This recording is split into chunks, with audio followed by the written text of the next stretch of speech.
os nossos visitantes. À frente do seu banco você encontrará um cartão resposta que poderá utilizar para compartilhar motivos de oração ou decisões que Deus colocar no seu coração ao longo deste culto. Você poderá preencher e nos entregar ao final do culto lá na saída. Gostaríamos, meus irmãos, de pedir as orações dos irmãos em favor de alguns irmãos enfermos da nossa igreja, mas antes de pedir as orações dos irmãos pelos enfermos, gostaríamos de destacar a presença conosco da irmã Ana Cabral, está lá na galeria, né, retornando de um período em Brasília. Seja bem-vinda, juntamente com seu esposo, irmão José. Graças a Deus, uma alegria tê-los conosco. Também, creio que temos conosco nesta manhã, a irmã Amarilis Granja, mãe da irmã Amarilis, está conosco, né? Seu filho Emanuel também, são todos muito bem-vindos. Graças a Deus por isso. Meus irmãos, oremos também pelo irmão Wagner e irmã Amarilis, que estão viajando, se Deus permitir, estarão conosco hoje à noite. Gostaríamos de pedir as orações dos irmãos em favor da irmã Maria Dulce. Ela está se recuperando da sua cirurgia esta semana, realizada na segunda-feira passada. Graças a Deus correu tudo bem, ela já está em casa, recuperando-se da sua cirurgia.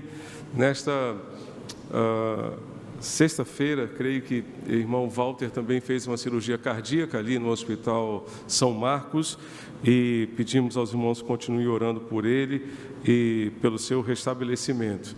Gostaríamos também de convidar os irmãos para o nosso acampamento de verão, que acontecerá nos dias do Carnaval, dias 22 a 26 de fevereiro. Você é nosso convidado a estar conosco ali em Capungópolis, no nosso acampamento. E se você ainda não fez a sua inscrição, faça ainda hoje. Você pode fazer através do nosso aplicativo, mas também, se você tiver alguma dificuldade, procure nossos irmãos aqui atrás, na secretaria, e faça a sua inscrição ainda hoje. Nós precisamos fechar o número de inscritos o quanto antes para termos uma ideia mais precisa de quantas pessoas estarão conosco ali. Gostaríamos também de fazer o convite aos irmãos para o Chá das Mulheres, que acontecerá no mês de março, celebrando o Dia Internacional da Mulher. O Dia Internacional da Mulher acontece no dia 8 de março e o nosso chá será realizado no dia 28 de março. E todas as mulheres da nossa igreja são convidadas e também convidadas a trazerem suas amigas, pessoas do seu relacionamento. Os convites podem ser adquiridos com as irmãs Leila ou Jailma, após o culto de hoje. Gostaríamos também de lembrar aos irmãos que os nossos PGMs estão de volta. Esta semana já tivemos o retorno de vários pequenos grupos e nós convidamos os irmãos a reintegrarem, portanto, seus grupos. E você que ainda não faz parte de um grupo, procure um grupo que certamente o acolherá e será bênção na sua vida e na vida de sua família. Na próxima quarta-feira estaremos aqui, pela graça de Deus, celebrando mais um culto de louvor e adoração ao nome do Senhor. E nesta quarta estaremos, de maneira específica, lançando o livro Reflexões, escrito pelo irmão Eli Ferreira, que é membro da nossa igreja, e ele está dedicando este livro às crianças da nossa igreja. Toda a renda, portanto, deste livro será doada às crianças da nossa igreja. Então, adquirindo esse livro, na quarta-feira que vem, você estará abençoando a sua igreja da mesma forma, ok? Ele já me deu um de presente, mas eu vou comprar um na quarta-feira para ter mais um ou para doar para alguém, porque queremos participar, portanto, desse esforço da mesma forma. Estamos no nosso tempo de oração.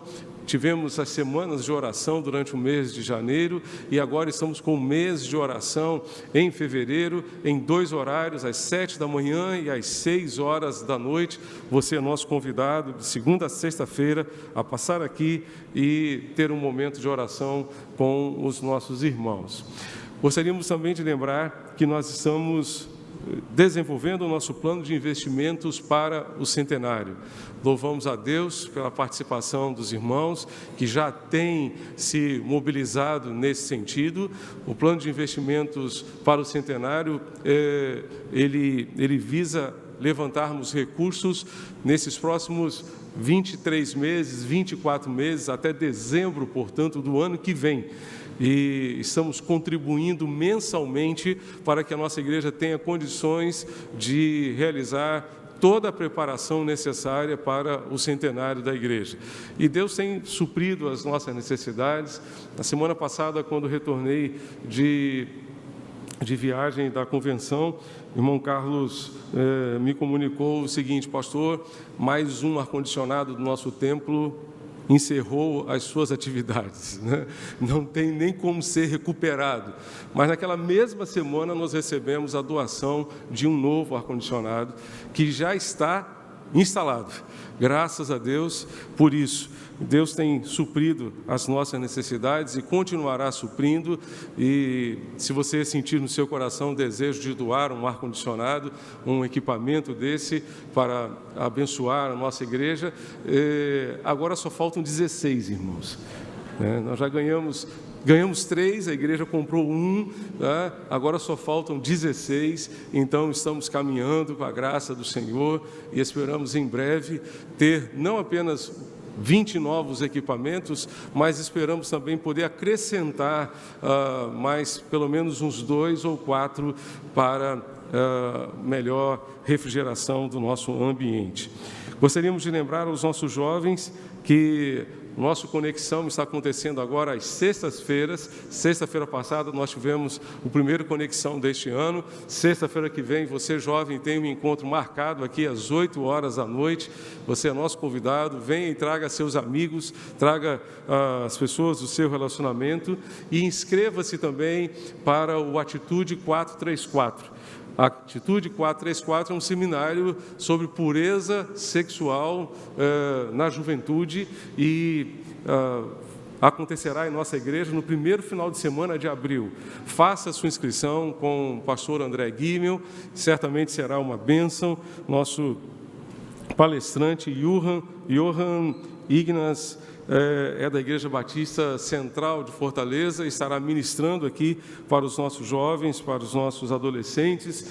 Faça a sua inscrição. A inscrição é imprescindível para que você realmente participe de tudo aquilo que está planejado para este seminário, que esperamos ser uma bênção na vida da nossa igreja.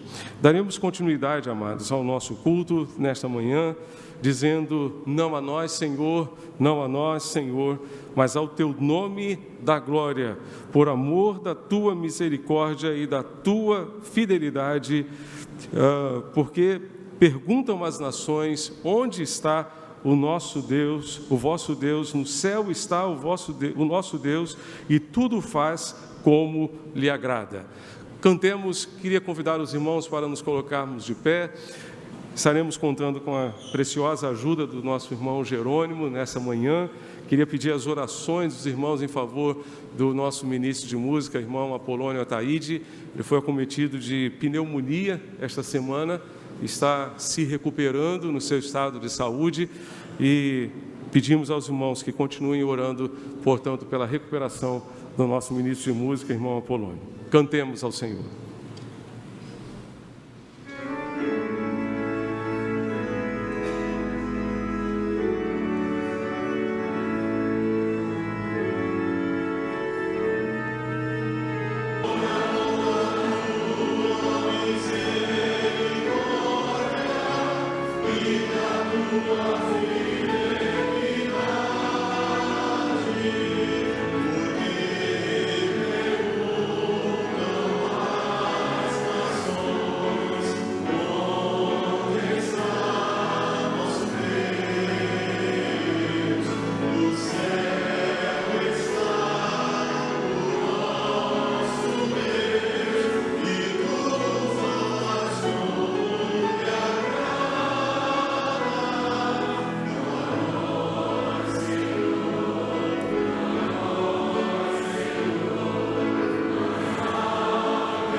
Teremos agora, irmãos, o nosso precioso momento de gratidão a Deus. Nesse momento nós expressamos ao Senhor Deus os motivos de reconhecimento da grande misericórdia e grandes bênçãos que Deus tem concedido a cada um de nós.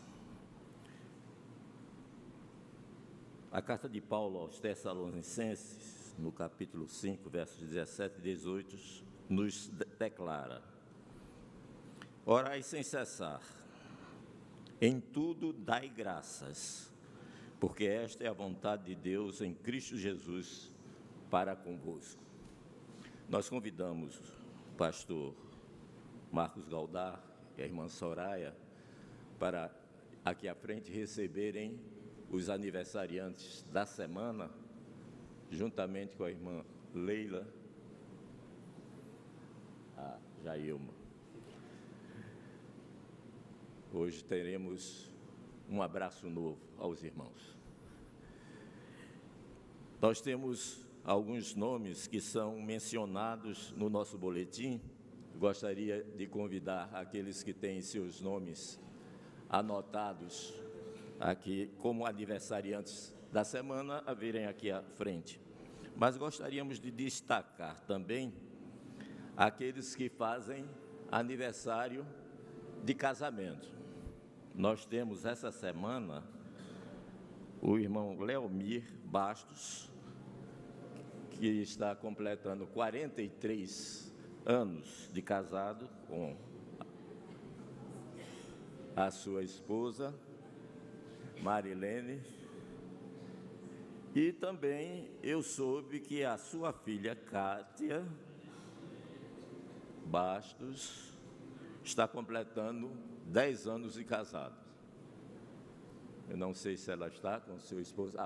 Está com seu esposo e está aqui à frente. Temos também o nosso ministro, infelizmente ele, por problema de saúde, não pôde estar entre nós nesta manhã, mas o ministro Apolônio Ataíde está completando também 40 anos de casados. Isso é uma verdadeira bênção. Nós temos a registrar também o pedido de oração do irmão Enio, que está viajando à Flórida para visitar seus filhos, suas filhas. Temos como oração também um pedido especial para a família de Lourdes Barbosa. Ela faleceu ontem lá em Paudalho, é tia de Edilene, que faz parte aqui do nosso grupo de surdos.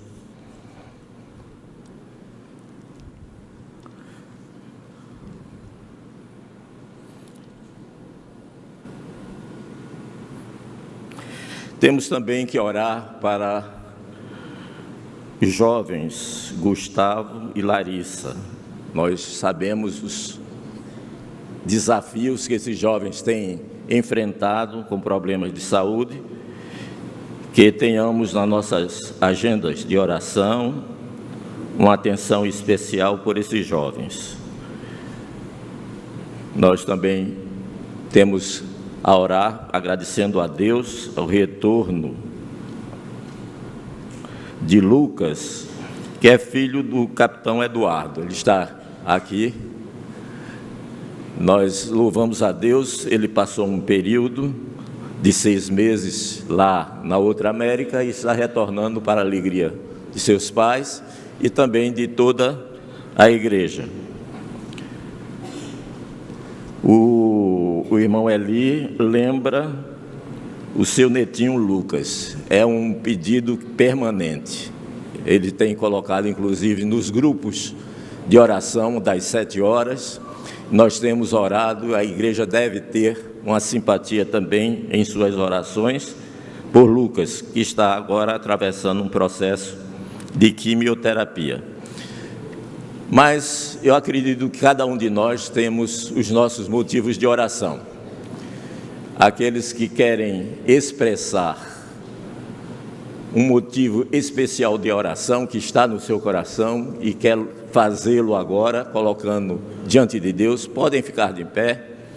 E eu gostaria de chamar o pastor Walter Salles para vir aqui à frente e ser o porta-voz desses motivos de oração, colocando diante de Deus não só a celebração de mais um ano de existência, mas também de matrimônio e também por aqueles que têm enfrentado dificuldades no seu viver. Que a igreja acompanhe agora esse momento de oração, colocando esses motivos a Deus.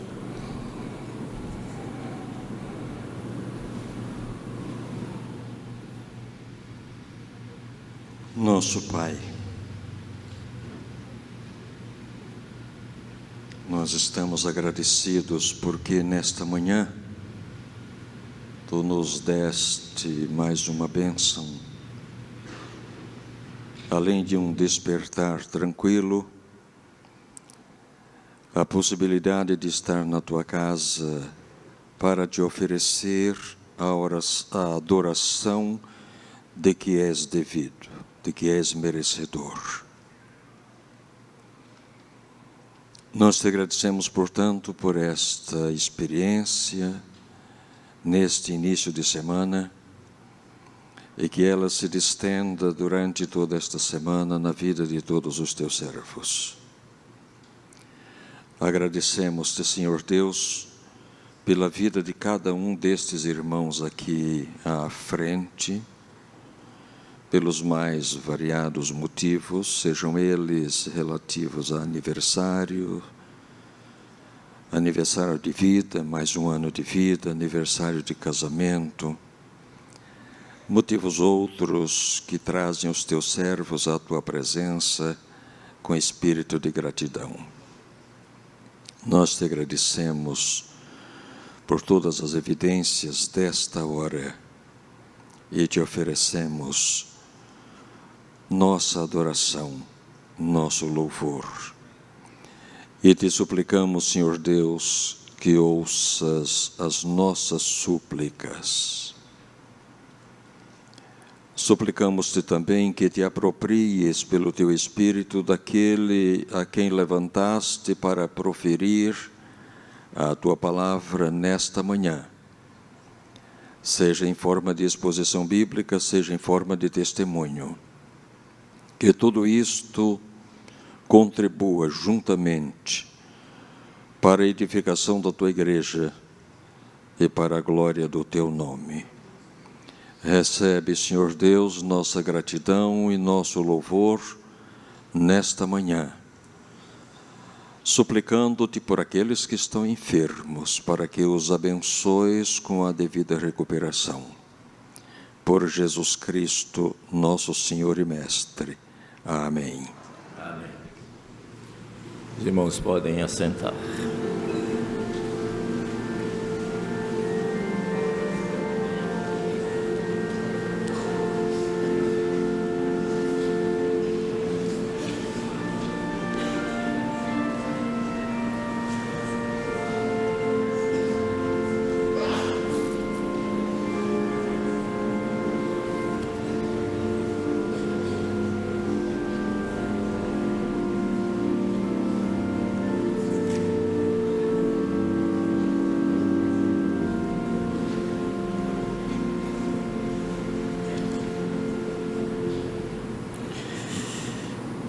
Agora teremos um momento especial de dedicação de dízimos e ofertas. Este momento é um momento importante na vida da igreja, porque é um privilégio nosso em poder expressar a nossa gratidão e o reconhecimento em ter o Senhor Deus como soberano em nossas vidas. E podermos dedicar nossas vidas e também contribuir para os ministérios desenvolvidos nessa igreja e a proclamação do Evangelho de Jesus Cristo nessa cidade. nós queremos convidar os irmãos diáconos, escalados para este momento do culto, a ocuparem seus lugares aqui à frente.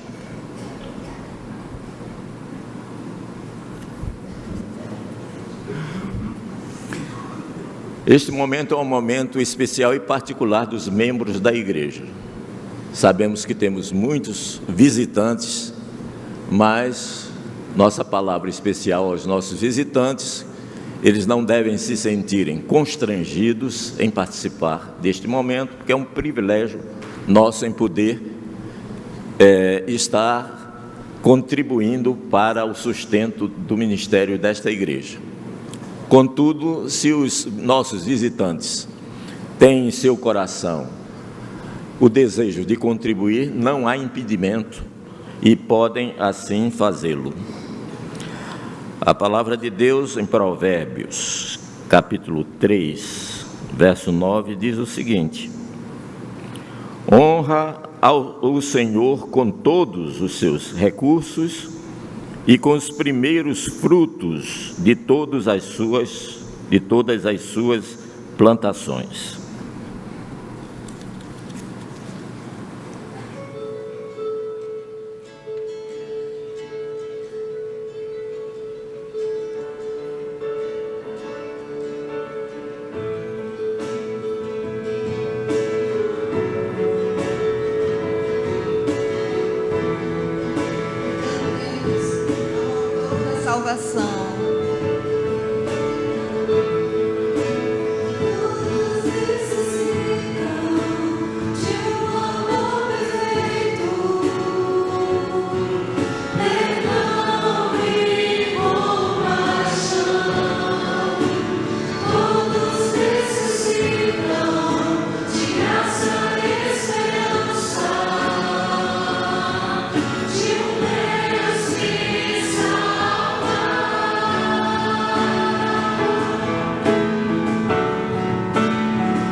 Pois onde estiver o teu tesouro, aí também estará o seu coração.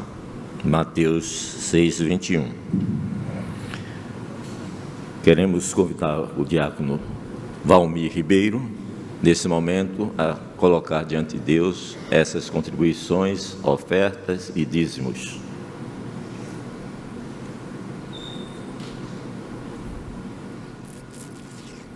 Santo Deus e Pai, aceita os dízimos e ofertas trazidas a esta casa como gratidão pela tua proteção para cada um de nós. Aceita com a administração, pedimos em nome e pelo amor de Jesus. Amém. Amém.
Convido a todos a se colocarem de pé para fazermos a leitura bíblica uníssona extraída do Evangelho de Mateus, capítulo 28, versículo 18 a 20, e em seguida cantarmos o hino Conversação Cristã. Leiamos. Então Jesus aproximou-se deles e disse: Foi-me dada toda a autoridade nos céus e na terra.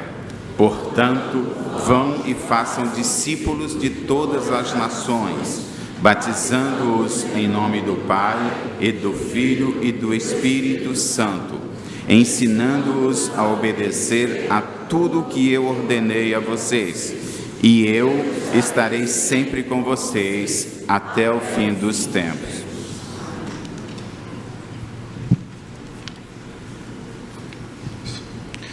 Irmãos, falemos de nosso Salvador, oremos ou cantemos e demos-lhes louvor. Louvemos ao Senhor.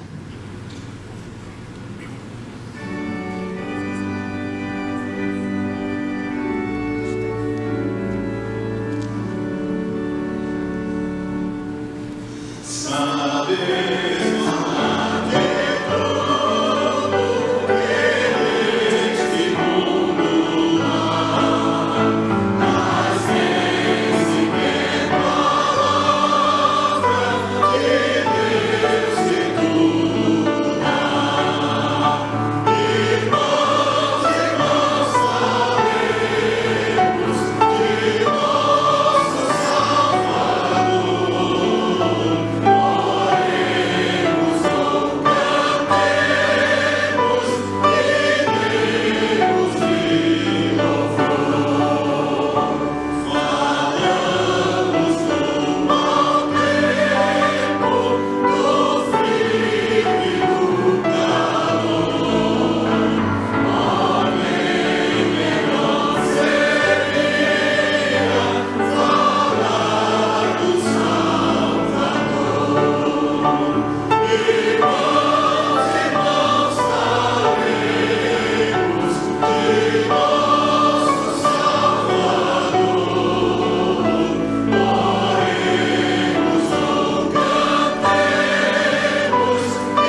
Meus amados, é com muita alegria que nós temos a oportunidade de receber em nossa igreja o pastor Ney Ladeia. Vou convidá-lo para vir até aqui à frente.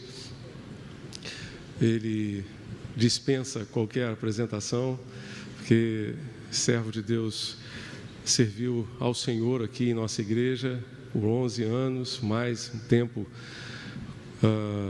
como ministro de missões, não é isso? Então, nós louvamos a Deus pela sua vida, pela sua dedicação. Foi no seu ministério, em 2008, 2009, que eu conheci a igreja. Estive aqui participando de 2 encontros de casais e guardamos recordação daquela época. Nós louvamos a Deus pela sua vida e pelo seu ministério hoje nos Estados Unidos, como missionário da Junta de Missões Mundiais, ali na América do Norte e agora América Central também, né? Estará coordenando. Hoje nós almoçamos juntos e estava falando que a Junta está ampliando a sua atuação também para a América Central. E nós louvamos a Deus realmente pela sua vida, pela sua família e pela bênção de poder tê-lo conosco. Seja bem-vindo, a igreja continua sendo sua e você está em casa. Deus abençoe, amados. Amém.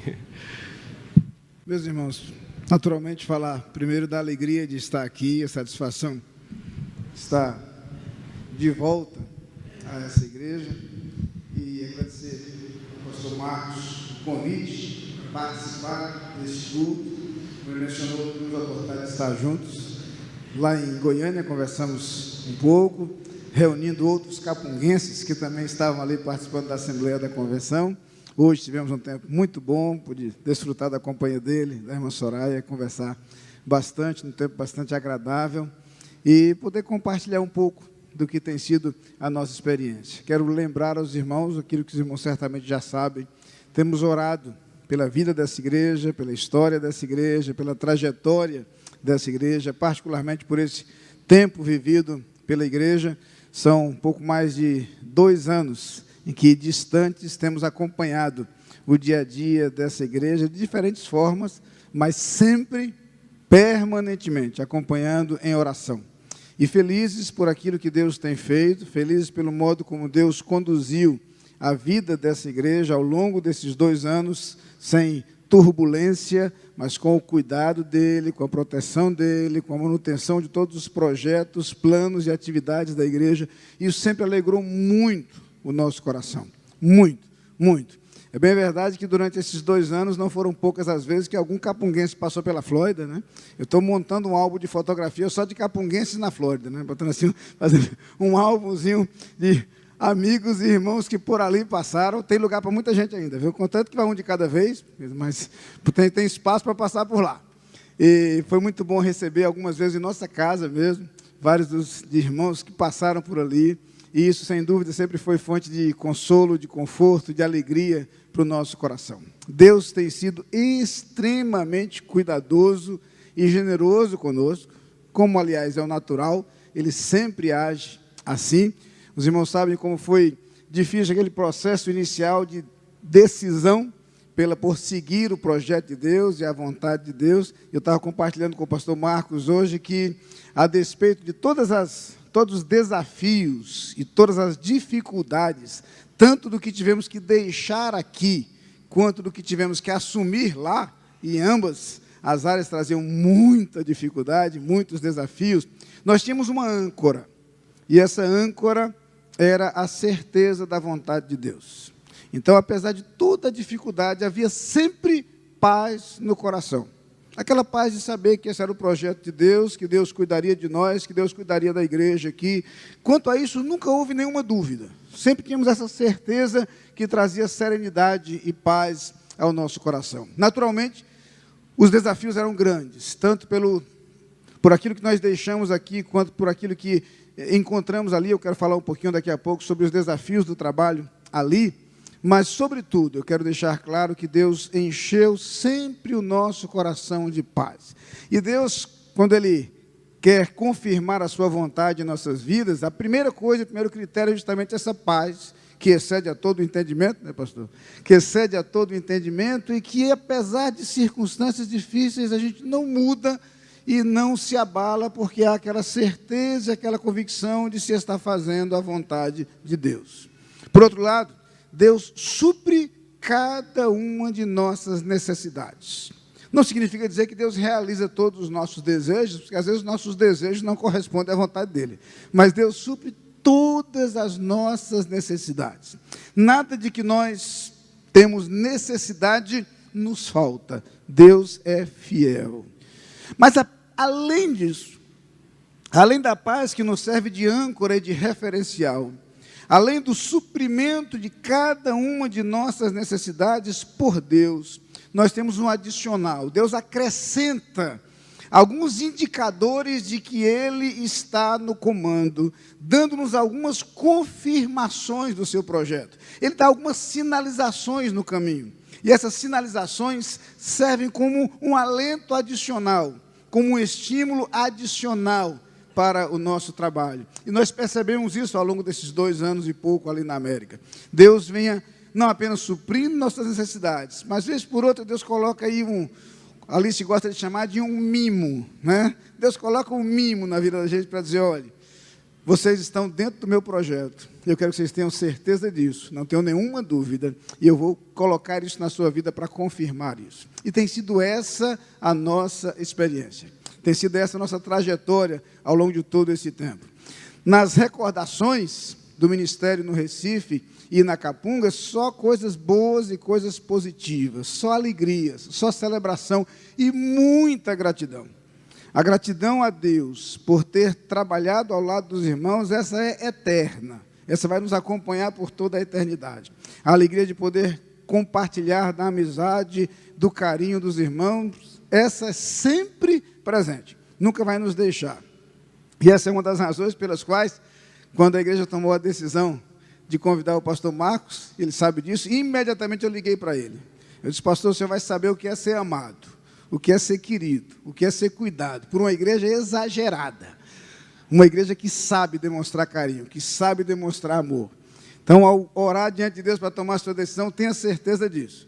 Se Deus está lhe mandando para uma igreja, nessa igreja, irmão, você terá sempre essa demonstração de amor. As recordações, então, da Capunga são sempre recordações carregadas de muita alegria e de muita gratidão a Deus. Mas deixe-me falar um pouquinho a respeito do trabalho. A Junta de Missões Mundiais da Convenção Batista Brasileira é hoje a 2ª maior agência missionária batista do mundo. Nós somos quase 2.000 missionários. E, nos últimos anos, a Junta decidiu canalizar seu foco e sua atenção para alguns dos lugares mais difíceis do mundo para serem alcançados. Nós temos missionários hoje nos países mais difíceis do mundo, nos países mais fechados ao Evangelho. É bem verdade que a situação é tão específica e especial que muito do trabalho feito pela Junta hoje não pode nem ser divulgado por conta da segurança dos nossos missionários. Então, alguns missionários a gente não pode nem dizer onde estão, o que estão fazendo, e muito menos seus nomes. Mas nós estamos hoje nos países mais fechados do mundo para a pregação do Evangelho. Eu estou dizendo isso para que os irmãos redobrem suas orações, particularmente pelo trabalho feito nesses lugares e nesses países, onde irmãos nossos estão muitas vezes correndo risco permanente de vida pela pregação do Evangelho. Mas a Junta tem ampliado muito o seu leque de atuação, tem ampliado muito, apesar da dificuldade trazida nos últimos anos com a alta muito grande do dólar, né? Imagine o que é uma agência missionária que capta em real e aplica em dólar no mundo todo. Então, os últimos anos têm sido anos desafiadores para a Junta. Apesar disso, a Junta só tem crescido e ampliado a quantidade de missionários, a quantidade de campos alcançados, graças à fidelidade do povo batista brasileiro. Particularmente, ali na América do Norte, nós temos alguns desafios. Quando nós chegamos ali, havia o desafio de tentar estruturar o trabalho com as igrejas batistas brasileiras na América do Norte. São poucas igrejas, nós imaginamos e pensamos nas dimensões continentais. Eu estava comentando em outra igreja, outro dia, que 2 das igrejas que foram organizadas recentemente, foram iniciadas recentemente, uma está, por exemplo, em Miami e a outra em Vancouver, né? Distância entre elas, 5.500 quilômetros, alguma coisa assim, né? Então, um pouco mais de 5.500 quilômetros. Então, dá para ter uma ideia mais ou menos do que é a dimensão geográfica desse desafio. Um desafio gigantesco, gigantesco. Os 2 países que compõem a América do Norte são 2 dos maiores países do mundo. A considerar, por exemplo, toda a área continental, tanto o Canadá quanto os Estados Unidos são maiores individualmente do que o Brasil. Então, é uma dimensão gigantesca. E o número de igrejas, naturalmente, é muito pequeno, porque as igrejas estão espalhadas naquele imenso território. Apesar disso, nós entendemos que o desafio de alcançar a América do Norte, particularmente os brasileiros, é um desafio que precisa estar em nosso foco e em nossa atenção. Por isso, além de trabalhar com as igrejas batistas brasileiras na América do Norte, com os pastores batistas brasileiros naquele continente, nós entendemos que é preciso alcançar os imigrantes que ainda não conhecem a Jesus. E nós estamos falando em 1,8 milhão de brasileiros, são quase 2 milhões de brasileiros em solo norte-americano. Se você pensa em falantes da língua portuguesa, ou seja, acrescenta aí os que vêm de Portugal, Timor-Leste, Angola, outros países de fala portuguesa, esse número quase dobra. São mais de 3 milhões de falantes da língua portuguesa que precisam ser alcançados pelo Evangelho. E todos nós sabemos que é muito mais fácil ser tocado por uma mensagem quando ela chega à sua mente e ao seu coração em sua própria língua, em sua língua nativa. Além disso, as igrejas acabam sendo um ponto de apoio muito importante para o imigrante. Para mim, uma das grandes surpresas, ao conhecer o trabalho batista com imigrantes na América do Norte, e vivi muito essa experiência quando moramos lá entre os anos de 2003 e 2005, quando nossos estudos lá, eu tive uma grande surpresa. Eu tinha o preconceito de que a Igreja Batista Brasileira na América do Norte era formada de crentes que chegavam lá, crentes, e se agrupavam. Então, nada mais é do que um agrupamento de crentes. E é bem verdade que muitas igrejas começam assim.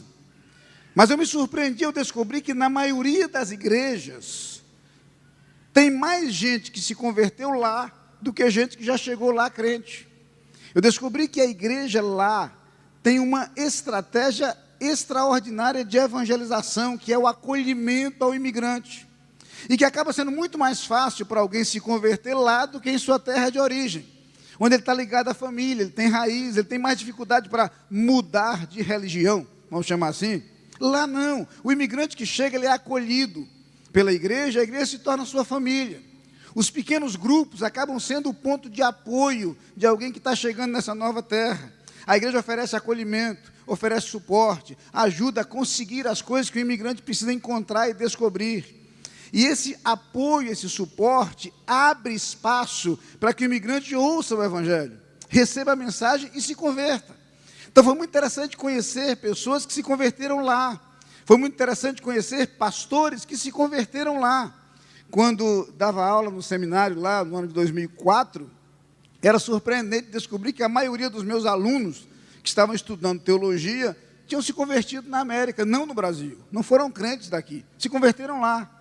Pessoas que conhecem o Evangelho e que, a partir daí, podem se tornar evangelistas, não só apoiando os novos imigrantes que vão chegando, mas muitos deles voltando para a sua pátria, voltando para a sua terra e passando a evangelizar a sua família em seus lugares de origem. Então, nós começamos a perceber que o trabalho feito com imigrantes, ele tem um potencial de multiplicação muito grande.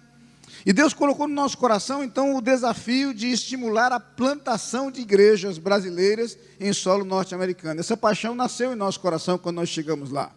É interessante lembrar que essa não era propriamente a minha proposta de trabalho. Não estava no meu projeto, era trabalhar com igrejas já existentes, com pastores que estavam ali. Mas Deus começou a colocar no nosso coração que a única forma de fazer diferença naquele continente era pela plantação de igrejas, era trabalhando em direção à plantação de igrejas.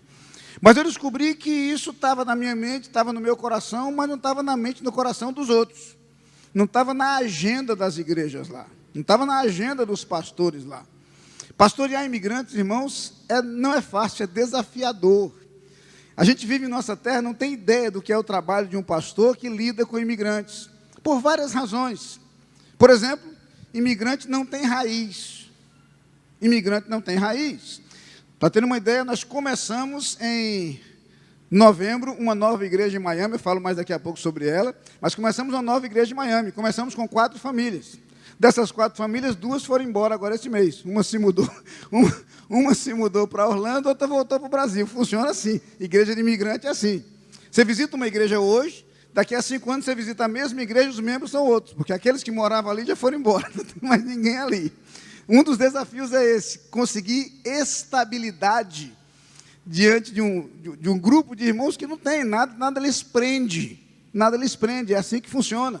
Então, graças a Deus, lá em Miami, outras famílias já chegaram para substituir essas que estão saindo. Mas é assim que a gente lida com isso permanentemente. Além disso, o pastoreio de imigrantes inclui o lidar com dificuldades éticas que o pastoreio no Brasil nem imagina que existe. Há vários problemas decorrentes, por exemplo, da situação com documentos. Há muitos imigrantes indocumentados, e lidar com isso não é fácil. Eu nunca me esqueço de um amigo pastor com quem eu conversei há muitos anos. Primeira vez que conversava com um pastor de imigrantes nos Estados Unidos, ele disse: pastor, como é que eu faço? Eu estou no gabinete e entra um irmão. Pastor, eu queria que o senhor orasse por mim e orasse por minha família, porque minha esposa está tentando passar lá na fronteira, entrando como ilegal, e eu queria que o senhor orasse para a polícia não pegar ela.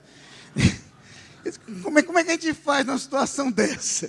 Que conselho a gente dá numa situação dessa?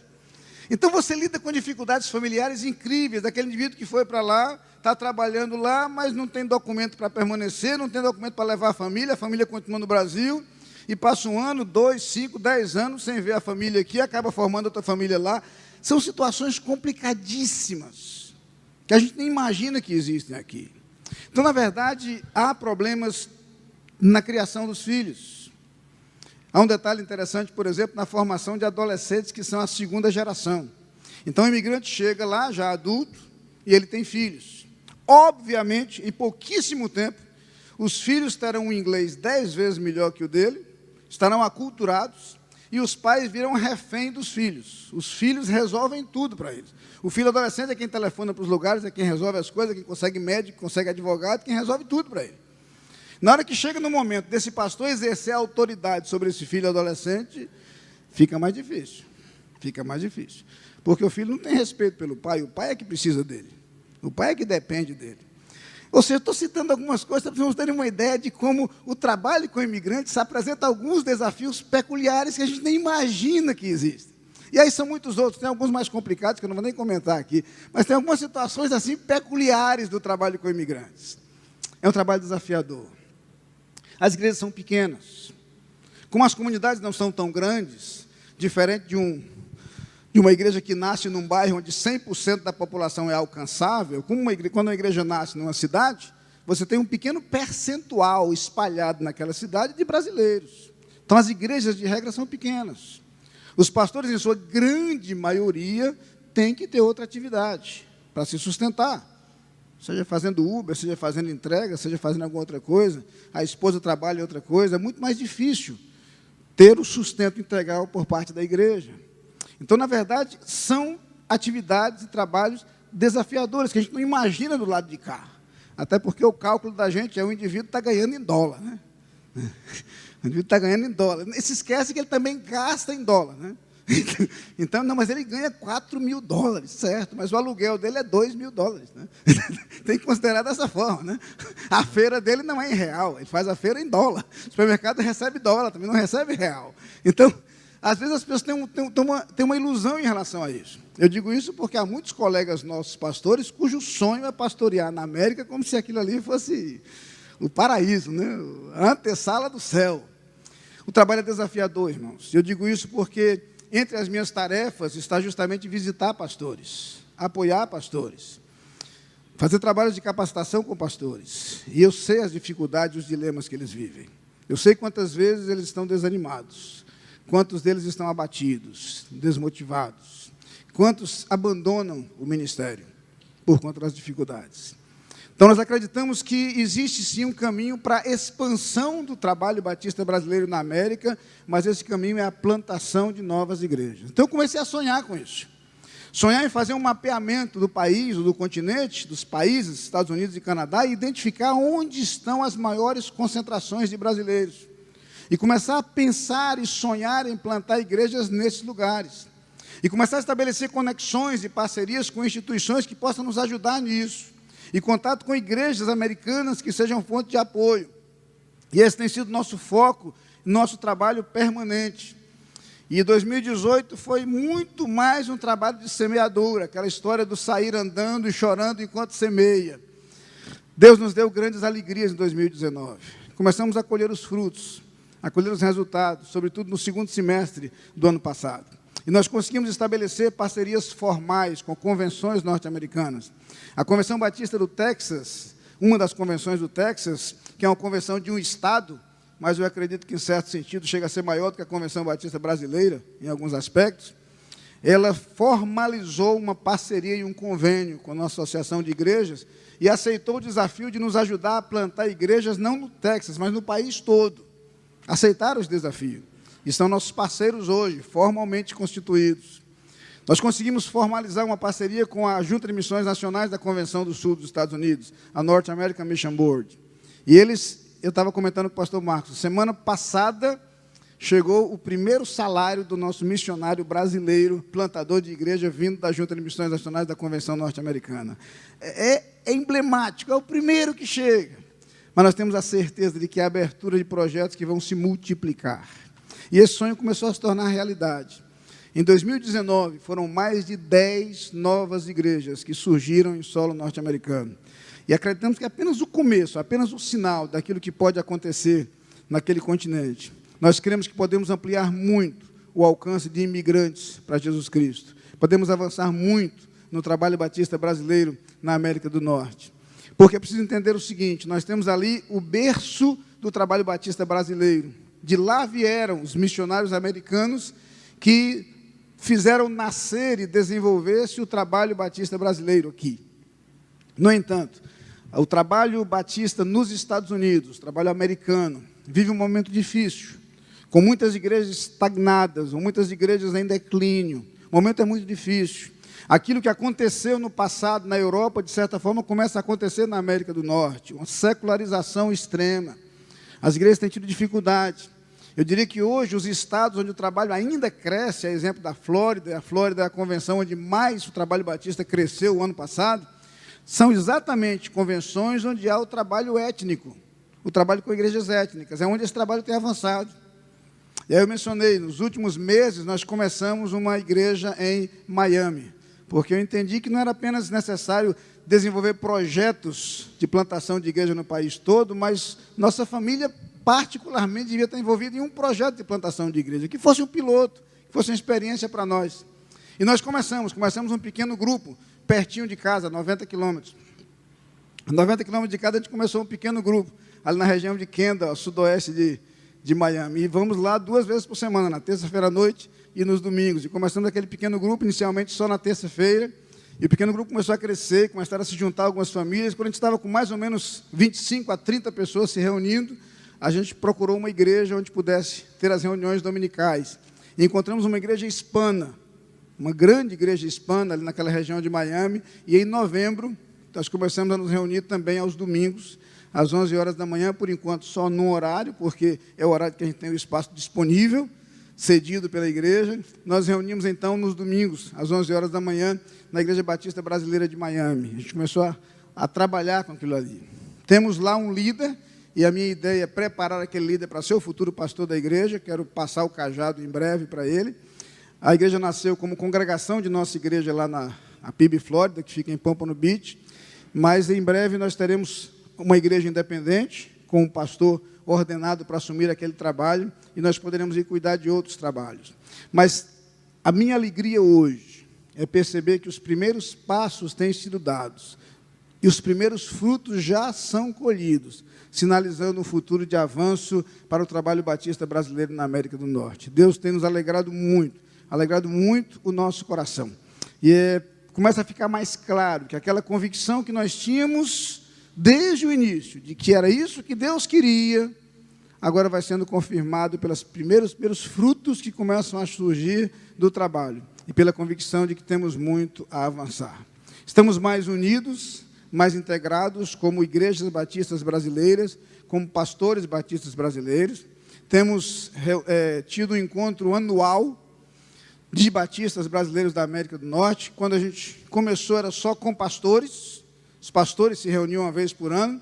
Aí eu brinco dizendo, depois a gente começou a reunir os crentes também. Então, agora tem pastores, mas tem os crentes também. Então, a gente faz anualmente um encontro de pastores e de igrejas batistas brasileiras da América do Norte. Os irmãos estão convidados. A partir de 28 de julho, estaremos ali em Tampa, na Flórida, região maravilhosa. Não é, irmão Enio, irmão Valderez conhece bem, porque é a cidade onde sua filha mora. E será ali em Tampa, na Flórida, na Igreja Batista da Paz. Teremos ali o encontro de 2020 das igrejas batistas brasileiras da América do Norte, dos pastores batistas brasileiros da América do Norte. Temos crescido em integração. Irmãos, acreditem, nós temos certeza de que aquele trabalho tem um potencial multiplicador. Nosso desejo é ver as igrejas batistas brasileiras da América do Norte muito mais envolvidas e integradas no trabalho feito pelos batistas brasileiros daqui. Imagine, por exemplo, nosso sonho é esse, começar a formar equipes de radicais com os nossos jovens das igrejas de lá. Até porque o jovem da igreja lá fala no mínimo 2 línguas, normalmente 3, inglês, português e espanhol. Já tem uma experiência transcultural, então ele tem potencial para ser um excelente radical para trabalhar em outros países. E potencial para dali surgirem missionários da Ajuda de Missões Mundiais para trabalhar em outros países. Enfim, nós acreditamos que existe sim a possibilidade de realizar muito mais a partir da plataforma que estamos tentando consolidar em solo norte-americano. E unindo forças, batistas brasileiros da América do Norte, batistas brasileiros que vivem no Brasil e batistas norte-americanos, estamos estreitando esses laços e construindo essas pontes, nós podemos realizar muito mais, podemos chegar muito mais longe, temos convicção disso. Já sonhamos muito no passado em ter uma aliança mais próxima entre aquilo que os batistas norte-americanos podem fazer e os batistas brasileiros podem fazer. Eu me lembro já em outros tempos que íamos lá e sonhávamos com uma coisa, às vezes as igrejas americanas tinham recurso financeiro, mas o missionário norte-americano tem muito mais dificuldade para entrar em certos países do mundo. Brasileiro entra em qualquer lugar do mundo com mais facilidade, mas não tem dinheiro. Então, se a gente conseguir juntar as coisas, a gente se aproxima. Quem sabe com a contribuição financeira deles, e a gente, com nossa mão de obra humana, a gente consegue trabalhar junto. E havia uma barreira muito grande para isso no passado. A International Mission Board, que é a Ajuda de Missões Mundiais da Convenção do Sul dos Estados Unidos, não apoiava missionários a não ser americanos. A gente está começando a mudar isso, começando a mudar essa história. Parcerias têm sido construídas. E a gente vai certamente alcançar muito mais e realizar muito mais a partir desse estreitamento de laços e dessa aproximação. Estou compartilhando isso, irmãos, para falar da alegria que há no nosso coração, em poder terminar essa travessia de 2 anos, já começando a colher alguns frutos. Mesmo sabendo que no início havia sonhos que estavam só em nosso coração, só em nossa mente, que ninguém compartilhava. Mas, aos poucos, Deus tem feito com que esse sonho se torne realidade. E as coisas comecem a acontecer, e os frutos comecem a brotar, e outras pessoas se juntem a nós, se unam a nós, nós consigamos caminhar juntos, pensar juntos, orar juntos. Felizes por aquilo que nós acreditamos Deus ainda vai fazer em solo norte-americano. O povo brasileiro que vive naquela terra é um povo carente. Carente espiritualmente, carente nos relacionamentos. O imigrante é, sim, um povo sofrido por diversas privações, limitações e dificuldades. Os irmãos não imaginam o que é a experiência de viver em um outro país sem os documentos necessários para viver com tranquilidade. O que é ter que trafegar diariamente no trânsito e trabalhar diariamente sem sem carteira de motorista, porque não tem documento para isso. E o universo de indocumentados, né, que alguns chamam de ilegal, mas ilegal é a palavra mais pesada, mas o universo de indocumentados é muito grande, é muito grande. Às vezes, pessoas que estão naquele país há 20, 30 anos, E é uma situação difícil. Uns pensam em voltar para a sua terra, sabendo que voltando, provavelmente nunca mais entrarão naquele país. Outros já se estabeleceram ali, construíram sua vida, tem tudo lá, menos a situação legal para viver em paz.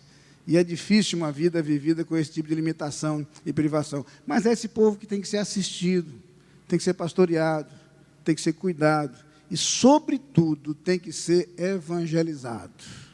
Ainda que alguns deles não alcancem a cidadania norte-americana, nós os queremos como cidadãos dos céus. Nós os queremos com a cidadania celestial. E isso é possível, porque para isso o preço já foi pago.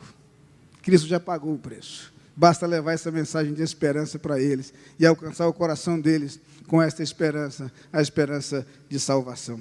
Eu queria, irmãos, que a gente lembrasse, então, eu não pretendo demorar, mas queria apenas lembrar aquilo que o apóstolo Paulo diz na carta aos Romanos, no capítulo 1, versículo 16. E todos nós conhecemos muito esse texto. Queria que os irmãos se colocassem de pé, eu queria que a gente repetisse junto esse texto. Carta do apóstolo Paulo aos Romanos, capítulo 1, versículo 16. O apóstolo Paulo diz: pois não me envergonho do evangelho de Cristo, pois é o poder de Deus para a salvação de todo aquele que crê. Vamos repetir até aí? Pois não me envergonho do evangelho de Cristo, pois é o poder de Deus para a salvação de todo aquele que crê. Senhor Deus, nós te agradecemos. O fato de conhecermos esse evangelho que é poder de Deus e nossas vidas são testemunho vivo disso. Nós te agradecemos, Pai, o privilégio que temos de conhecer esse evangelho que salva. E nós te pedimos que tu nos faças instrumentos e agentes teus para levar esta mensagem de esperança às nações. Eu te peço no nome de Jesus. Amém. Nos podem sentar. Eu queria só refletir por alguns instantes a partir desse texto. O tema de nossa campanha de missões mundiais para 2020 é transforme o mundo com a alegria de Jesus. E, na verdade, esse tema traz algumas palavras que são chaves, se a gente começa a entender o projeto e o plano de Deus de salvação. Primeiro, eu não destaco na ordem que aparecem, mas eu preciso ter em mente o conceito da palavra mundo. E quando eu penso em transformar o mundo, eu naturalmente sou transportado à lembrança do texto áureo da Bíblia que diz que Deus amou o mundo de tal maneira que deu seu Filho unigênito, para que todo aquele que nele crê não pereça, mas tenha a vida eterna. Na verdade, eu preciso me lembrar que o alvo de Deus, o que moveu o coração de Deus em todo o tempo, foi seu amor pelo mundo. Mundo que me inclui, que lhe inclui, mas mundo que inclui a todas as pessoas sem distinção, sem separação. É interessante como Pedro, depois de conviver tanto tempo com Jesus, quando finalmente é meio que forçado a ir à casa de Cornélio e vê o que acontece ali, diz: reconheço em verdade que Deus não faz acepção de pessoas. Demorou muito para Pedro entender isso. Na verdade, caminhando com Jesus, ele deveria ter percebido isso muito antes. Mas aquilo que não tinha percebido com tanta clareza, agora ele tem convicção. A verdade é que o amor de Deus alcança o mundo. Nós temos dificuldade para ver universalmente. Nós temos os nossos preconceitos. Nós enxergamos as pessoas de forma diferente. E nós sentimos algo em relação às pessoas de forma diferente e em nível diferente. Mas precisamos fazer um esforço para entender que em relação à salvação não pode haver distinção. Precisamos amar a todos indistintamente e perceber que todos, sem exceção, são carentes da mensagem do Evangelho. Não importa se são ricos, se são pobres, se são velhos, se são jovens, se vivem no nosso continente, se vivem do outro lado do mundo, se são próximos a nós jamais os encontraremos. Todos, sem distinção, fazem parte desse corpo amado por Deus. E o amor de Deus é universal. Eu preciso, então, para usar as palavras de Jesus, quando conversava com os discípulos ali perto de Samaria, erguer os olhos. Erguer os olhos para ver os campos brancos para a ceifa. Mesmo que esse erguer os olhos inclua a ideia de perceber pessoas para as quais eu não tenho sido muito atento. Gosto de imaginar que quando Jesus disse isso para os seus discípulos, exatamente naquele instante, a mulher samaritana tinha ido à cidade, a Sicar, tinha falado sobre Jesus, e as pessoas que ouviram deveriam estar àquela altura deixando a cidade para caminhar em direção a Jesus. O texto não diz explicitamente isso, mas o fato é que logo depois de ter Jesus dito essas coisas, os samaritanos chegaram. Então é possível imaginar que naquele instante Jesus estava se dirigindo a seus discípulos, sim, mas tendo em mente não a plantação de trigo, porque a plantação não estava branca para a ceifa. E quando ele diz, levantai os vossos olhos e vede os campos brancos para a ceifa, é possível imaginar que naquele exato instante, uma multidão de samaritanos saía da cidade em direção a eles. Os samaritanos, que eram vistos com preconceito e com rejeição, precisavam ser alcançados pelo olhar dos discípulos de Jesus. O mundo mencionado nesse tema é o conjunto de todas as pessoas que carecem de Jesus. Sejam elas próximas a nós, sejam elas distantes, sejam elas íntimas, sejam elas desconhecidas. Precisamos ter o nosso foco no alvo de ganhar o mundo para Jesus.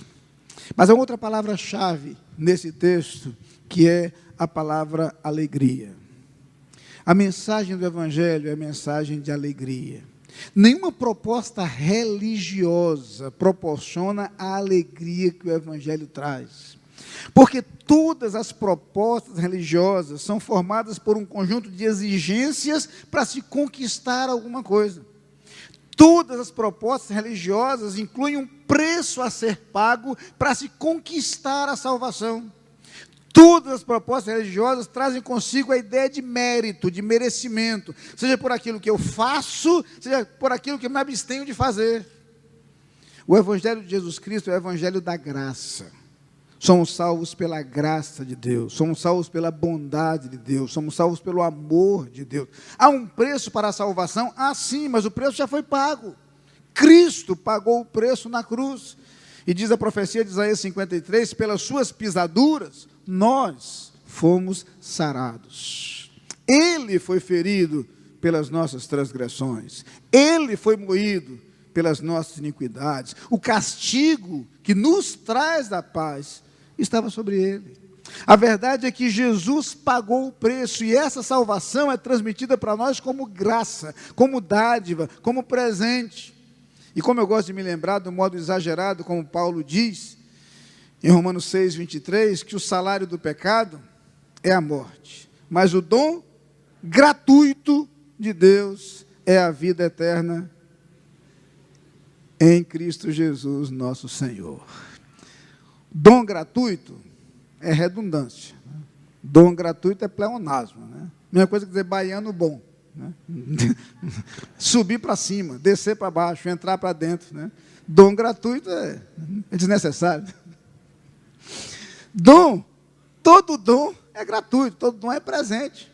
Mas é como se Paulo dissesse, olha, o presente que Deus dá de graça para a gente é a vida eterna. O Evangelho é o Evangelho de graça, de amor. Por isso o Evangelho me proporciona alegria, uma alegria que eu não vou encontrar em lugar nenhum. Uma alegria que nada nem ninguém pode proporcionar, mas o melhor não é isso, uma alegria que nada nem ninguém pode tirar. Tirar. É o apóstolo Paulo que escreve aos Filipenses da cadeia e diz, aprendi a viver contente, sei ter fartura e sei padecer necessidade, de todas as coisas estou instruído, tanto é ter abundância como é ter escassez, posso todas as coisas naquele que me fortalece. É essa alegria que nada nem ninguém pode tirar de nós. Cristo é alegria. E o que o mundo precisa é encontrar essa alegria que há em Jesus. Numa sociedade cada vez mais mergulhada na angústia, na ansiedade, no desespero. Numa sociedade que busca nas coisas e nos caminhos mais absurdos sentido para a vida. Numa sociedade onde o suicídio cresce, cresce, cresce a cada dia, em todas as faixas etárias. O que essa sociedade precisa é conhecer a alegria que há em Jesus, e só há em Jesus.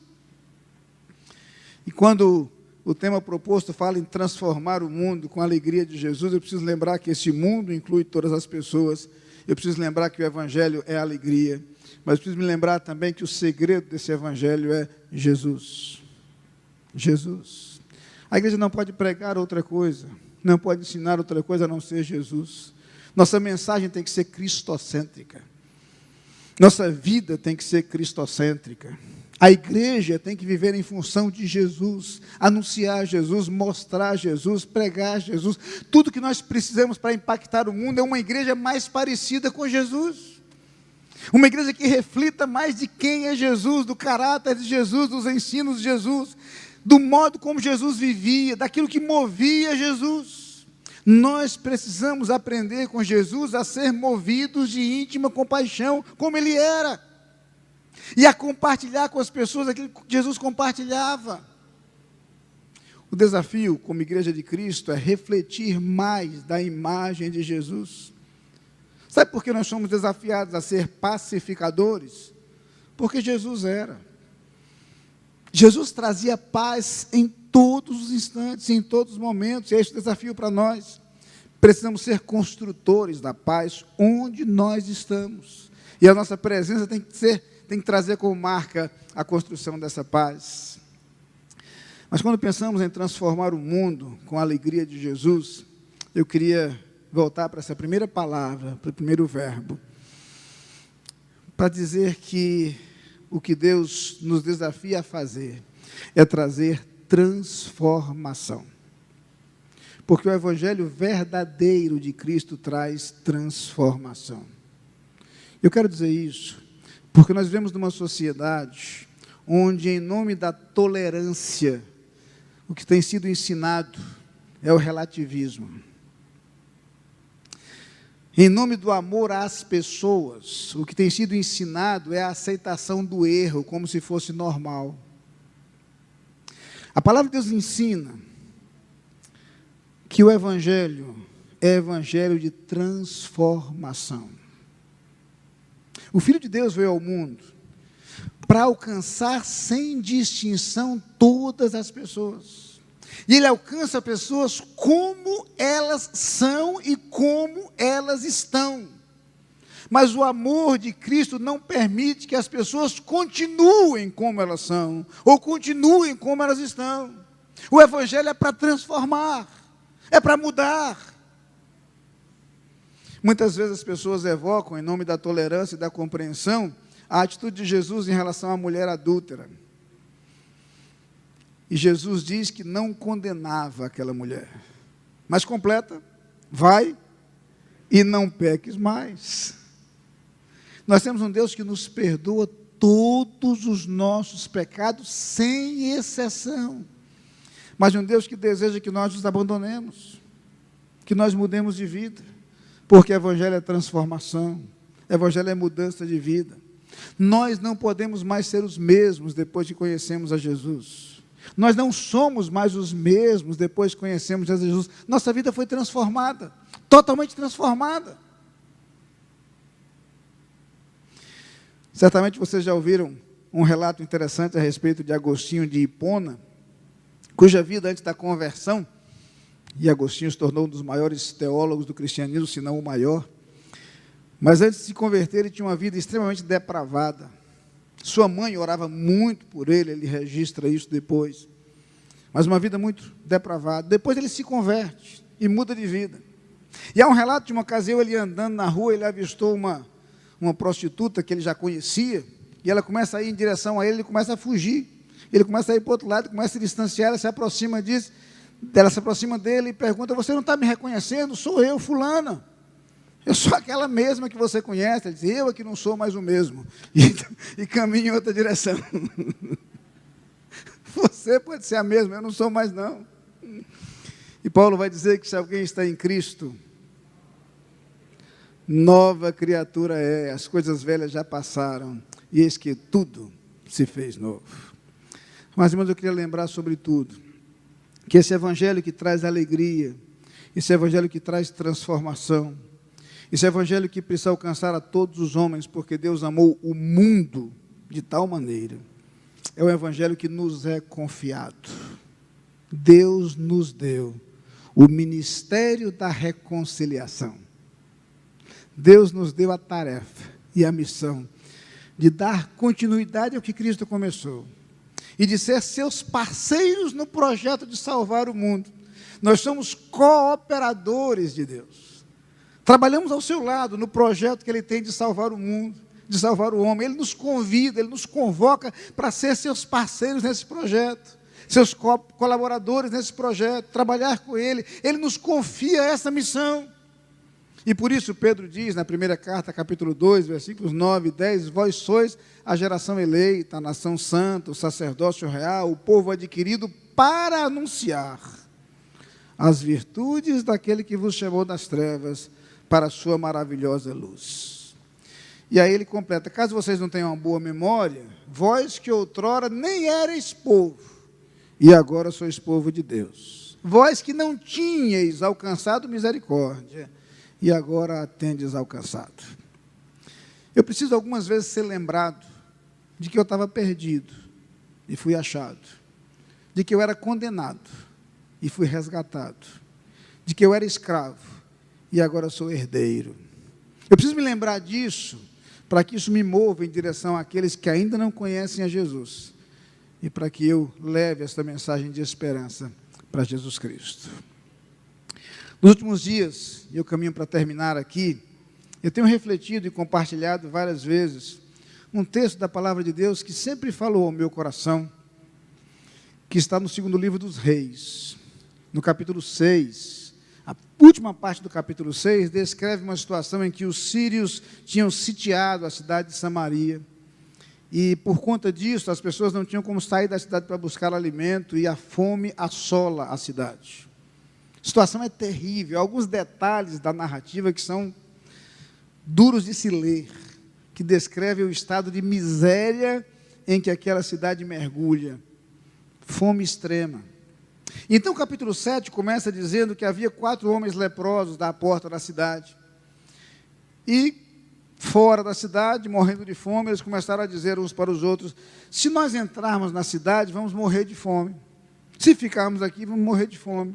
Vamos até o arraial dos inimigos. Se eles nos deixarem viver, viveremos. Se nos matarem, tão somente morreremos. Não temos nada a perder. Eles decidem ir. Faz parte do plano de Deus, porque, na verdade, ninguém na cidade sabia, mas Deus já havia expulsado todos os inimigos do arraial. Os sírios tinham fugido com tanto medo e com tanta pressa, que deixaram tudo.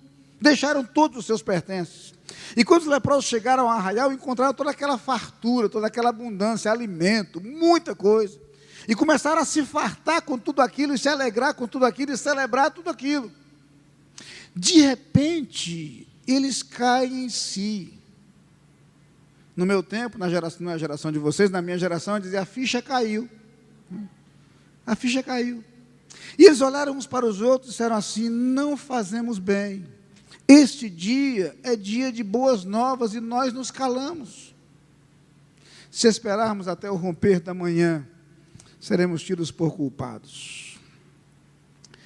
A cidade morria de fome e eles celebravam a fartura. Eu sei, irmãos, que é maravilhoso cantarmos a alegria de Jesus. Eu sei que é maravilhoso celebrarmos tudo que Jesus nos proporciona.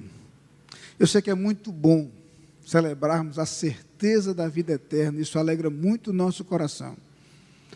Mas eu não posso me esquecer dos que ainda não têm esperança. Eu não posso me esquecer dos que ainda estão perdidos.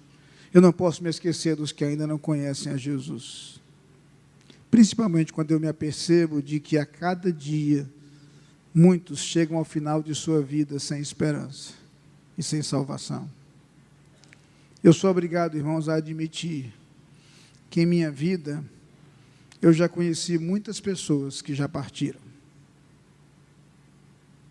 Nos próximos anos, certamente conviverei com muitas pessoas que ainda partirão se eu ainda estiver vivo.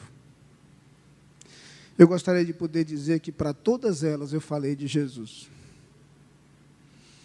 Eu gostaria de chegar ao final de minha vida podendo carregar comigo a certeza de que a maioria das pessoas que eu conheci estarão no céu também. porque Deus me usou para falar de Jesus para elas. Mas eu tenho que admitir que muitas das pessoas que eu conheci partiram sem ter Jesus e partiram sem ter esperança. Eu preciso me lembrar que hoje, existem pessoas que eu conheço que estão perdidas, que não conhecem a alegria de Jesus que eu conheço, que não têm a paz no coração que eu tenho e que não têm a esperança que eu tenho. Pessoas que convivem comigo, talvez em minha família, amigos, conhecidos, ou pessoas que vivem do outro lado do mundo, que eu nunca vou conhecer. Mas Deus amou o mundo de tal maneira. E eu preciso me colocar diante de Deus primeiro para dizer: Deus, eu te agradeço, porque a salvação eu recebi de graça. A vida eterna foi dom gratuito, foi presente que o Senhor me deu. Mas eu preciso pedir perdão, porque algumas vezes eu me esqueço dos outros, que ainda não conhecem a Jesus.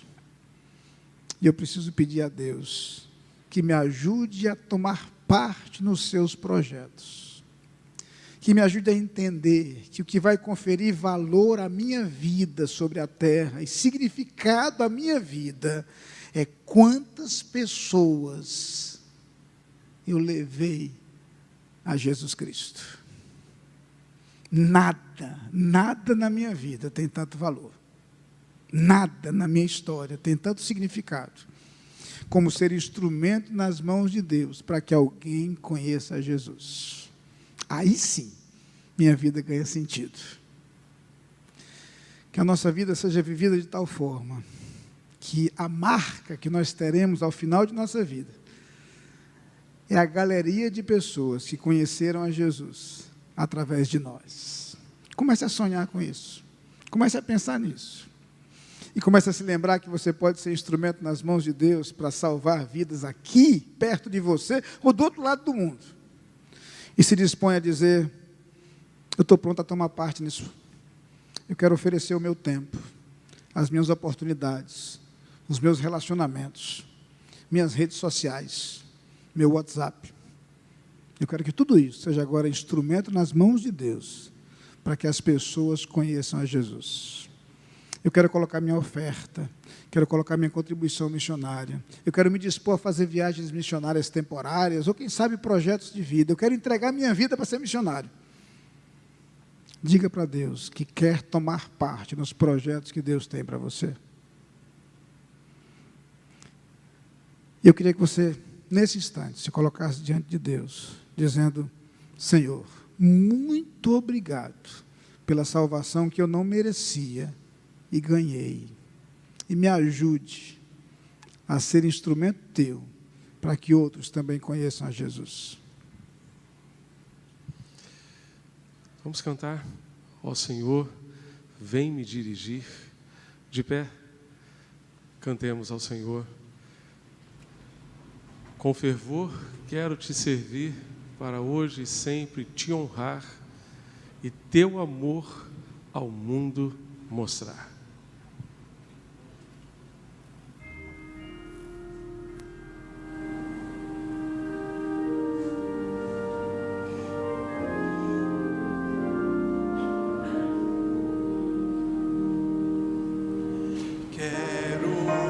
Senhor.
e ore a Deus conosco. Você ouviu a palavra do Senhor, que o Senhor ministrou ao seu coração. Qual será a sua resposta a essa mensagem? O que você responderá ao Senhor por aquilo que Ele lhe disse nesta noite? Você deseja dizer a Deus: Senhor, eu quero gastar o resto da minha vida sendo um instrumento útil ao Senhor, naquilo que Tu estás fazendo no mundo. Você quer dizer do fundo da sua alma: Deus, por favor, não me deixes de fora daquilo que Tu estás fazendo no mundo. Eu quero participar, eu quero me envolver, eu quero Te servir, gastar o resto da minha vida servindo aos Teus planos, aos Teus propósitos. Ou talvez você esteja aqui nesta noite e ainda não tenha entregue a sua vida a Jesus e não tenha compreendido o grande amor de Deus por você. Como nós ouvimos hoje, Ele amou o mundo, e esse mundo inclui você. Você é alvo do amor de Deus. Você foi alvo do amor de Deus quando Ele deu o seu Filho. Quando o seu Filho foi até a cruz. Porque Deus prova o seu amor para conosco em que Cristo morreu por nós, sendo nós ainda pecadores. Então você que está aqui nesta noite e ainda não entregou a sua vida a Jesus, este é o seu momento. Não perca mais tempo, não adie mais essa decisão. E você, meu irmão, minha irmã, que está aqui nesta noite e quer firmar um propósito de vida com Deus, para gastar o resto da sua vida servindo ao Senhor, do jeito do Senhor, segundo a vontade do Senhor, segundo o propósito do Senhor. Apresente-se a Ele nesse instante. Se você quer entregar a sua vida a Jesus como seu Salvador pessoal, arrependendo-se dos seus pecados e nele confiando como seu Salvador, nós queremos orar por você. Você, meu irmão, minha irmã, que está aqui nesta noite e quer firmar um propósito de vida com Deus, colocando a sua vida à disposição de Deus para servi-lo por todo o restante da sua vida, segundo a sua vontade, segundo o seu querer. Se esse é o desejo do seu coração, nós queremos orar por você também. Então eu gostaria de convidar você que tem uma decisão, tem uma resposta para Deus nessa hora, para sair do seu lugar e vir aqui à frente para nós orarmos ao Senhor nesse momento. Você quer entregar a sua vida a Jesus? Saia do seu lugar e venha. Vamos estar aqui juntos nesse momento de oração. Você quer, meu irmão, minha irmã, gastar o restante da sua vida servindo a Deus, é o propósito dEle. Ainda que você não entenda muito bem qual é o propósito de Deus na sua vida, mas você quer dizer sim, seja qual for, Deus, o teu plano para a minha vida, eu quero te obedecer. Saia do seu lugar e venha à frente também, nós queremos orar por você. Lá da galeria, aqui de baixo, você pode sair e vir para juntos orarmos ao Senhor nesse momento.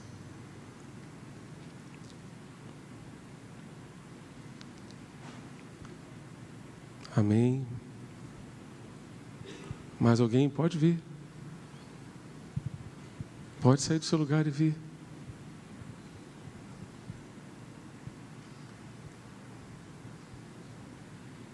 Amém. Mais alguém?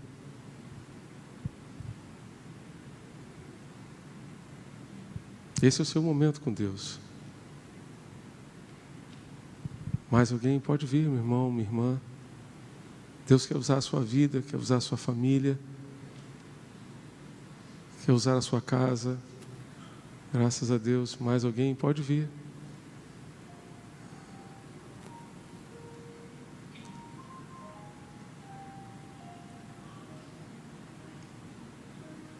Amém.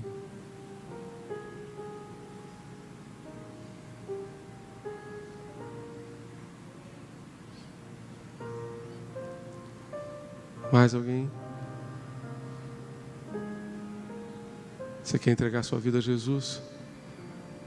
Ou reconciliar-se com Jesus? Em algum momento na sua trajetória de vida você se afastou do propósito de Deus para você? Você quer se reconciliar e voltar para Cristo? Amém. Graças a Deus. Saia do seu lugar e venha. Esteja aqui conosco nesse momento de oração.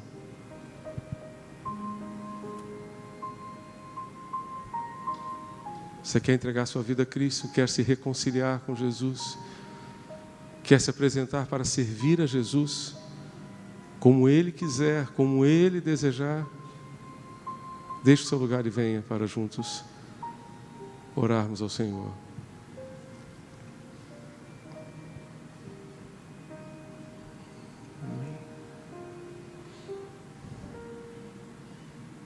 Amém. Graças a Deus. Pastor André Guilherme, pode vir aqui e orar a Deus para a gente? Há mais alguém? Pode sair do seu lugar e vir. Esteja aqui conosco. Em nome de Jesus.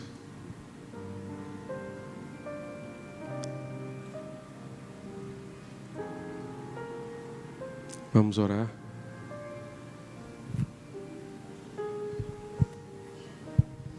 Oremos. Santo e poderoso Deus, Pai amado, obrigado, Senhor, pelo Teu amor.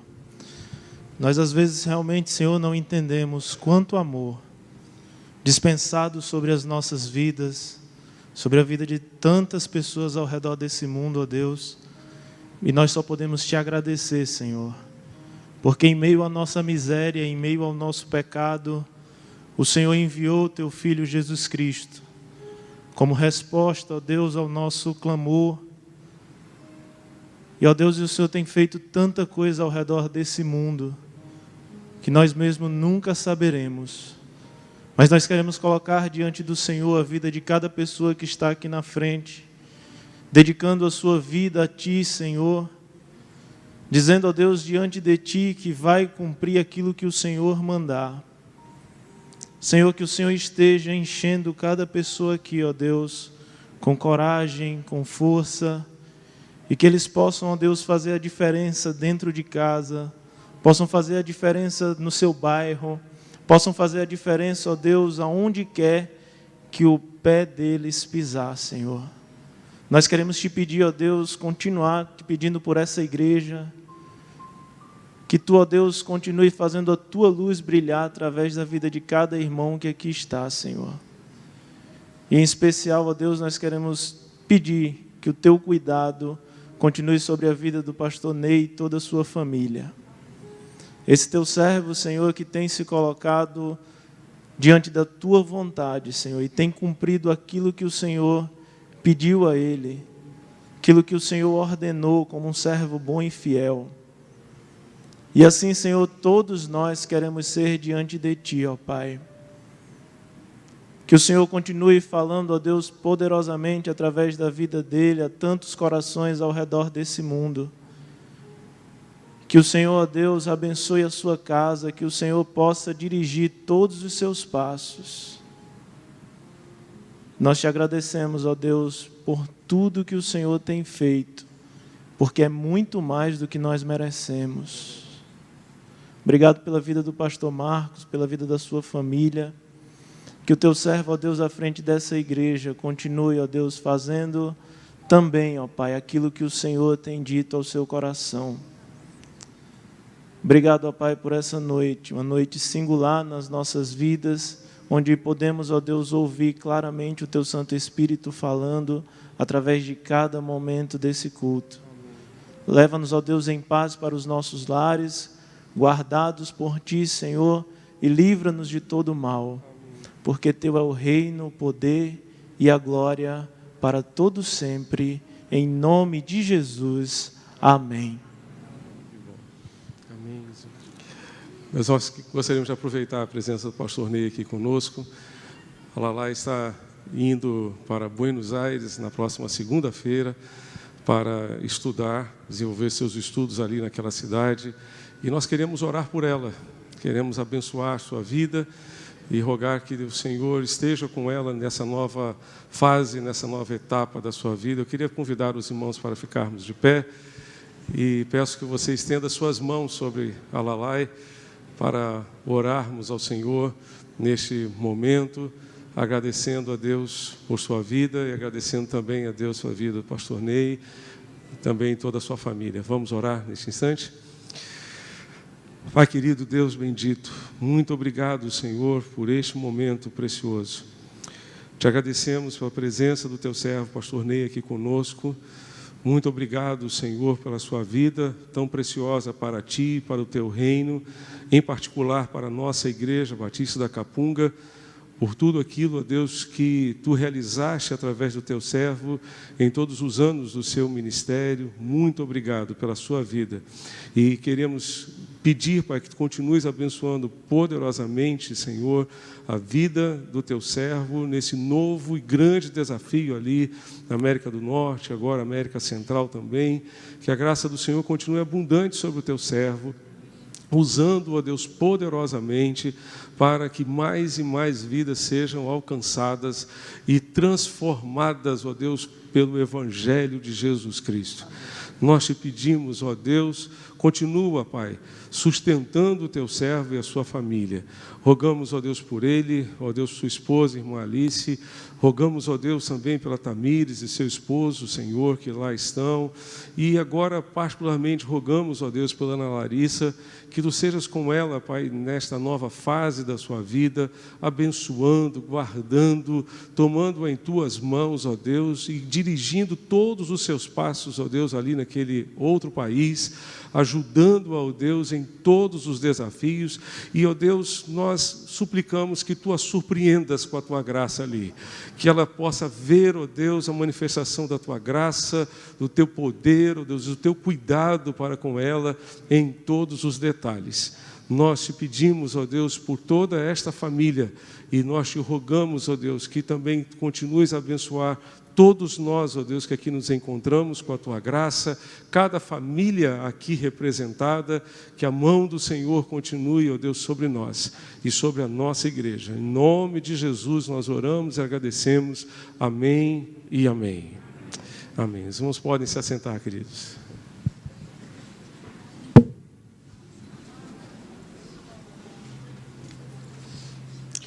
Meus irmãos, estamos chegando ao final do nosso culto. Mais uma vez queremos agradecer ao pastor Ney por ter aberto um espaço na sua agenda para estar conosco hoje. Uma alegria imensa tê-los conosco. Gostaríamos de convidar os irmãos para estarmos juntos no próximo domingo para mais um tempo de louvor e celebração ao Senhor, às 10 da manhã e às 19 horas, sendo que à noite nós teremos a celebração da Ceia do Senhor e você é nosso convidado a estar conosco nas celebrações do próximo domingo. Hoje nós ouvimos uma palavra missionária, no outro domingo, dia 9, todos os irmãos são convidados para estarem conosco aqui. Nós teremos uma degustação da campanha de missões mundiais, né? Com a presença do nosso missionário Caleb, que é missionário no Oriente Médio, servo de Deus que esteve na Jordânia, Marrocos, em outros países do Oriente Médio, e esteve lá em Goiânia, agora participando da Convenção Batista Brasileira, e estará conosco, se Deus quiser, dia 9, pela manhã. Caleb é o nome que ele utiliza, não pode dar o seu nome verdadeiro por questões de segurança, e então reserve essa data para estar conosco nesta celebração, portanto, do dia 9, na presença do Senhor. Você pode virar para o seu lado e cumprimentar seu irmão que está ao seu lado, dizendo até domingo, em nome de Jesus.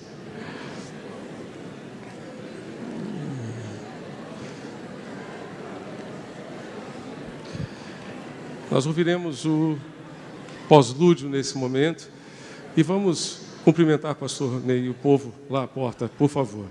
Tá? Nós vamos cumprimentar lá à porta.